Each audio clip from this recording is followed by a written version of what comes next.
से आते हैं। चाहे सेवानिवृत्त न्यायाधीश एनडी व्यास के रूप में हम देखें, पत्रकारिता के रूप में संतोष जी जैन है, हम सभी हैं। तो ये लोकतंत्र के 3 स्तंभ आज यहाँ पर मौजूद हैं। इस बात की याद दिलाते हैं कि जब जब भी जन सरोकारों की बात होगी, चाहे नेता हो, चाहे न्यायाधीश हो, और चाहे जनता हो, और चाहे पत्रकार हो, एक साथ रहेंगे।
अशोक माथुर साहब, ये बीकानेर की परंपरा के ऐसे पत्रकार हैं जिन्होंने कई पत्रकार देने का यश भी कमाया है, चाहे वो लूणकरण जी छाजेड़ साहब हो, चाहे अशोक माथुर जी हो, और अपर्णेश गोस्वामी भी आ रहे हैं।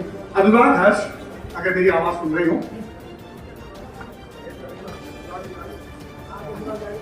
अनुराग जी माला पहनाने के लिए बता रहे हैं अर्जुन राम जी मेघवाल साहब को। इनके बाद में आज के कार्यक्रम के विशिष्ट अतिथि आदरणीय सुशीला कंवर राजपुरे जी के स्वागत और अभिनंदन के लिए मेरा निवेदन रहेगा के गौड़ साहब, रौनक व्यास, जयनारायण बिस्सा और अरविंद पाटिल, आपसे अनुरोध रहेगा कि आप मंच पर पधारें और महापौर साहिबा का स्वागत अभिनंदन करें।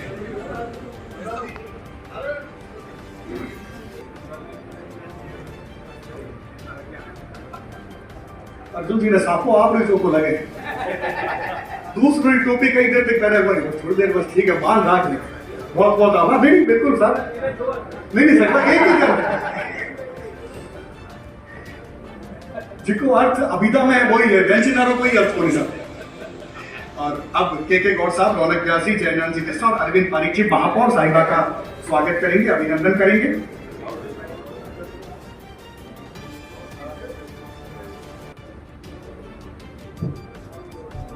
स्वागत और अभिनंदन की इसी वेला में थोड़ा सा मैं तेज चलना चाह रहा हूँ। धीरज जोशी जी, विक्रम जागरवाल जी, राजेंद्र जी सैन और त्रिभुवन जी रंगा, इनसे मैं अनुरोध करूंगा कि आप पधारें और आज के कार्यक्रम के ये सहयोग भी था कि 2010 में जब बीकानेर प्रेस क्लब के रूप में एक संकल्पना बनी भी नहीं थी, उससे पहले भी अर्जुन राम जी मेघवाल की पार्टी के सांसद धर्मेंद्र जी ने बीकानेर में प्रेस क्लब के लिए 10 लाख रुपए स्वीकृत भी कर दिए थे। ये भी एक इतिहास है। लेकिन वो बिल्डिंग नहीं से सामंतों से बात की और वो जो एकीकरण की प्रक्रिया वो हम सभी को पता है, बड़ा एक एकेडमिक विषय है। अशोक जी माथुर साहब यहाँ बैठे हैं, मेरी बात की तायद करेंगे कि उन्होंने फ्रीडम मूवमेंट को बहुत शपथ लेता हूँ कि मैं बीकानेर प्रेस क्लब समिति एवं उसके संविधान के प्रति श्रद्धावान रहूंगा एवं सच्ची निष्ठा रखूंगा। मैं समिति के पद पर सत्यनिष्ठा बनाए रखूंगा तथा अपने कार्य निष्ठा पूर्वक एवं ईमानदारी से तथा बिना भेदभाव के करूंगा। मैं पत्रकारिता के मूल्यों को कायम रखूंगा। बहुत बहुत धन्यवाद। हार्दिक शुभकामनाएं देना चाहता हूँ। मैं दो बात कहना चाहूंगा। एक तो जो नए पत्रकार आ रहे हैं भवानी जी, आप उनके लिए पत्रकारिता के मूल्यों की प्रशिक्षण समय समय पर आयोजित करवाएं ताकि वो पत्रकारिता को समझ सकें, जान सकें। और दूसरा, पीआरओ होने के नाते मैं ये आग्रह भी करना चाहूंगा कि सरकार की योजनाएं, चाहे केंद्र सरकार की हो चाहे राज्य सरकार की हो, जो जन को ध्यान में रख के बनाई जाती है, उनका प्रेस क्लब और आप सभी पत्रकार साथियों के माध्यम से ज्यादा प्रचार प्रसार हो ताकि ज्यादा से ज्यादा लोगों को उनका लाभ मिल सके। मैं ज्यादा बात नहीं करूंगा, माननीय मंत्री महोदय को पधारना है। मैं आप सबको हार्दिक शुभकामनाएं, पूरी कार्यकारिणी को एक बार फिर हार्दिक शुभकामनाएं देता हूँ। धन्यवाद। जय हिंद। तो मेरा एक ही लक्ष्य था कि बीकानेर प्रेस क्लब का भवन हो। भवन के लिए मैं पूरी तरह से लगा हूँ और भवन जल्दी हो जाएगा। दूसरी बात, पत्रकार मूल्यों की बात हो रही है, तो मैं निवेदन कर रहा हूं कि और हमारे जो वरिष्ठ लोग हैं उनके सहयोग से एक कार्यशाला करूंगा ताकि पत्रकारों को एक नई दशा और दिशा मिल सके। तीसरा ये है कि पत्रकारों को जो वंचित लोगों को भूखंड है वो भूखंड दिलाना, साथ ही जो अध्यक्षगण जो कुछ कमियों उम्र हो या शिक्षा कारण जो नहीं हो पा रहे हैं उनके लिए मैं पूरी तरह से प्रयास करूंगा। बीकानेर से ज्यादा अध्यक्षगण हो ताकि पत्रकारों को फायदा मिल सके। चौथी बात, बीकानेर के पत्रकारों के लिए जो है किसी तरह से कोई परेशानी हो या वो उसके लिए हम तैयार हैं।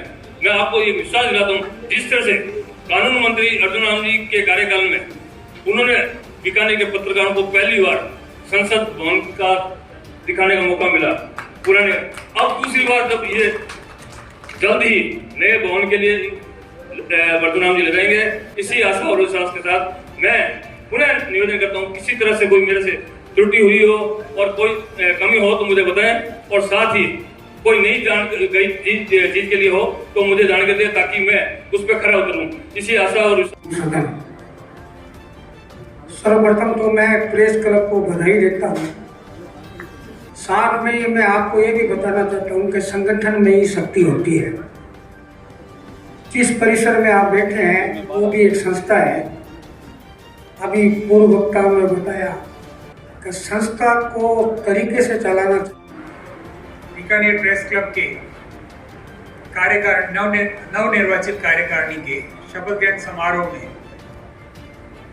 आयोजित कार्यक्रम में मुख्य अतिथि के रूप में यहाँ पर विराजमान हैं केंद्रीय कानून मंत्री सम्मानीय अर्जुन मेघवाल साहब, मंच पर विराजमान सम्मानीय व्यास साहब, संतोष जैन जी वरिष्ठ पत्रकार महोदय, हमारी महापौर महोदया सुशीला राजपुरोहित जी, विराजमान यहाँ पर बचीसिया जी, हमारे अध्यक्ष महोदय भवानी जोशी जी, सम्मानीय मेड़किया जी, व्यास जी, प्रधान पंचायत समिति बीकानेर के लालचंद अशोका जी, पधारे हुए सभी वरिष्ठ पत्रकार बंधुओं और मेरे से जैसे संतोष जैन साहब हैं जो मेरे तो पिताश्री के साथी हैं, आप जैसे बुजुर्गों और देश और दुनिया में अपनी अलग भूमिका अदा करने वाली इस शक्ति को मैं नमन करता हूं। और आज के इस दिवस जो शपथ ग्रहण समारोह हुआ, इसमें मुझे आपके बीच में आने का जो अवसर मिला, इसको मैं सुअवसर कहूंगा कि आप सबसे एक साथ साक्षात्कार का मौका मिल जाए। शपथ ग्रहण समारोह,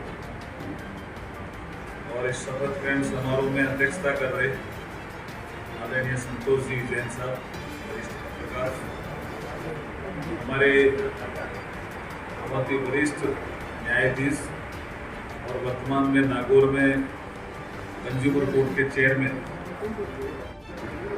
बीकानेर नगर निगम की महापौर माननीय श्रीमती सुशीला कंवर राजपुरोहित जी, मंच पर हमारे नए जो अध्यक्ष चुने हैं भवानी जी जोशी, मंच पर डीपी पचीसिया जी, हमारे महासचिव मेड़तिया जी,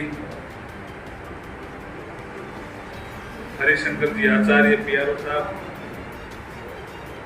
और वरिष्ठ लोग भी हैं कुछ नए जो जीवन में श्यामजी टास्क का हिसाब कर देते हैं, थोड़ा ठीक रहेगा। वही बात करनी है, बाकी बात तो बाद में करेंगे, क्योंकि अभी फोन आ रहे हैं बार बार। जगह आपको मिल गई, जगह आपको मिल गई ऐसा सुनने में आया। अगर सही है तो कालूराम जी चले गए हैं क्या कहीं? पक्का मिल गई ना जगह? तो क्या भवानी जी मिल गई पीआरओ साहब? तो अब जगह पे इन्होंने एक टास्क दी है हरीश जी ने कि भव्य इमारत बने, तो भव्य इमारत में राशि का कुछ घोषणा करनी है। तो 20 लाख रुपए में एक बार घोषित करने की कोशिश करता हूँ। उसके बाद ऐसा नहीं है कि ये अंत है, ये शुरुआत है। तो आप इसका प्लान जो बनाना चाहो, प्लान हाँ नींवें लगाओ तो सही, एक बार लगाओ तो सही। नींवें तो लगनी है, बड़ा मजबूत काम होना है। मैं सुनो मैं मेरे कोटे से 20 कह रहा हूँ, हो सकता है CSR फंड से और दे, लेकिन एक बार आप प्लान तो बनाओ। चलो चौथा ही 1 करोड़, चौथा ही दिया, चलो चौथा ही दिया, अरविंद जी दिया, चौथा ही दिया, उसमें कोई दिक्कत नहीं है, चौथा ही ठीक है। लेकिन आप शुरू करो जल्दी, ताकि दूसरा आपने कहा था एक नया काम दिया आपने भावलपुर की संधि का, ये तो एकदम ही नया काम है, क्योंकि संधि नया है ना। ये व्यास जी आपको शायद जानकारी है भी, हम पाकिस्तान में होते कहाँ होते ये विषय थोड़ा बहुत जरूर कुछ लोग डिस्प्यूट करते हैं, लेकिन इसमें दम है। दम इसलिए है कि फिरोजपुर जो है वो बंटवारे के समय जो भी वहां बैठ के नक्शा बना रहा था, उसका नाम था रेकफील्ड, क्या था?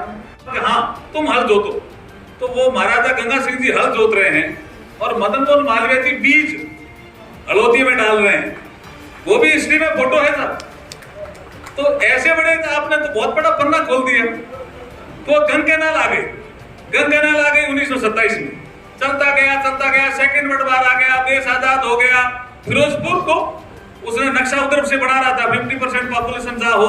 फिरोजपुर में ये पाकिस्तान के कुछ शहर भी थे, बोला नहीं 50% पॉपुलेशन मुस्लिम है यहाँ, तो फिरोजपुर को डाल दिया। उसमें बीकानेर भी कुछ हिस्सा आ रहा था, बीकानेर के पत्रकारों ने कहा नहीं हम नहीं जाएंगे उधर, ऐसा विषय चला।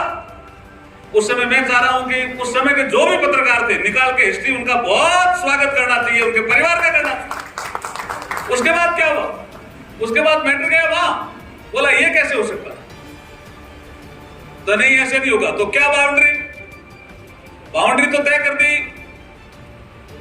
अगर अरविंद जी आपको नाम मुझे ध्यान है, श्याम जी रेडफील्ड नाम था, क्या नाम उसका नाम है? रेड क्लिफ, आपने ठीक किया। रेड क्लिफ ने बाउंड्री तो तय कर दी। अब वहां सरदार पटेल, नेहरू जी ये सब बोला ये क्या हो गया, बोला बाउंड्री दूसरी करो। तो ये जो गन कैनाल बनी हुई थी ना, ये बाउंड्री बनी। गन कैनाल के इधर वाला एरिया हिंदुस्तान और गन कैनाल के उधर वाला एरिया पाकिस्तान, इसलिए हम बीकानेर में रहे, ये हम हिंदुस्तान में रहे, ये हमारे एरिया को हिंदुस्तान में। तो आपने पन्ने तो तगड़े खोले। अब बाकी बातें मैं बाद में करूंगा, मुझे लगता है मुझे बार बार फोन कर रहे हैं कि आपको आना है, और आपकी टास्क में कोई कमी रह गई है तो बताइए।